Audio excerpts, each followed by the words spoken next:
India Mayawati आने वाली हैं। और आलोक जी, जो तस्वीर बाबू सुप्रीम, अच्छा सुन लेते हैं। हाँ।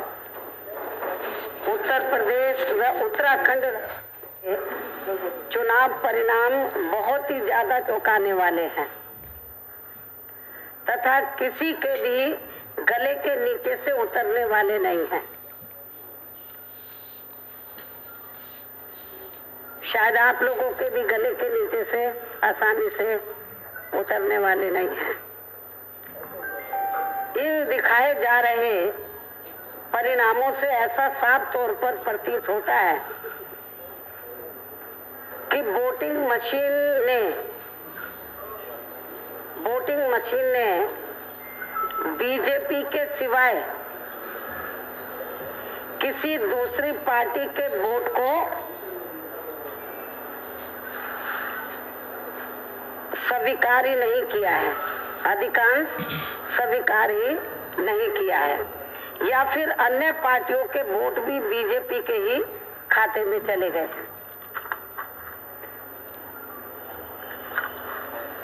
पार्टी द्वारा प्राप्त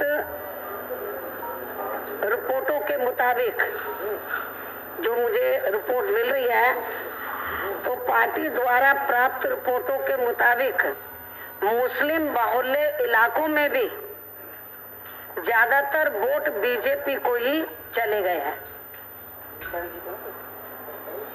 जिससे इस आशंका को और भी ज्यादा बल मिलता है कि वोटिंग मशीनों को अवश्य ही मैनेज किया गया है। आप लोगों को ये मालूम है कि जिस भारतीय जनता पार्टी ने उत्तर प्रदेश में, जहां मुस्लिम समाज का जो वोट है 18 और 20% के करीब है, जिस भारतीय जनता पार्टी ने एक भी टिकट मुस्लिम को ना दिया हो, इसके बावजूद भी मुस्लिम बहुल्य इलाकों में मुस्लिम समाज का वोट बीजेपी को चला जाए, क्या आप लोगों के गले के नीचे से ये उतर रहा है? हमारी पार्टी के लोगों के, मैं समझती हूँ कि पूरे दुनिया में भी यदि ये बात उनके सामने रख दी जाए तो उनके गले के नीचे से नहीं उतरेगी।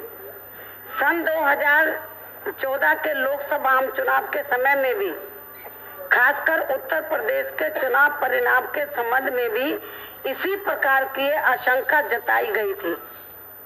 जब इनको 73 सीटें मिली थी, इसी प्रकार की आशंका सन 2014 में भी जताई गई थी कि वोटिंग मशीनों में जरूर गड़बड़ी की गई है, जिसके बिना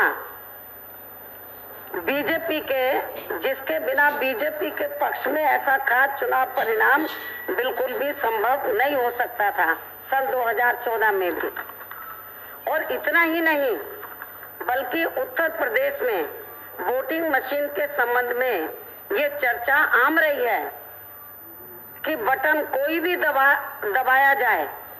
ये बहुत महत्वपूर्ण बात है कि मायावती अपने इस हार को एक रिगिंग की तरफ इशारा कर रही हैं कि मुस्लिम इलाकों में बीजेपी को ही वोट पड़ा है, जहां कोई बीजेपी का उम्मीदवार नहीं है, मुसलमानों का भी वोट पड़ा है। वो ईवीएम मशीन की तरफ इशारा कर रही हैं और सवाल उठा रही हैं उसे लेकर। चूंकि हम दोपहर के दौर में हमें ब्रेक लेना ही था, क्योंकि बिना ब्रेक के हम 2-3 घंटा तक चर्चा कर ही रहे थे, तो इसलिए हम फिर लौट कर आएंगे। अगर वो बोल रही होंगी तो हम उनके भाषण की तरफ लौटेंगे। छोटा सा एक ब्रेक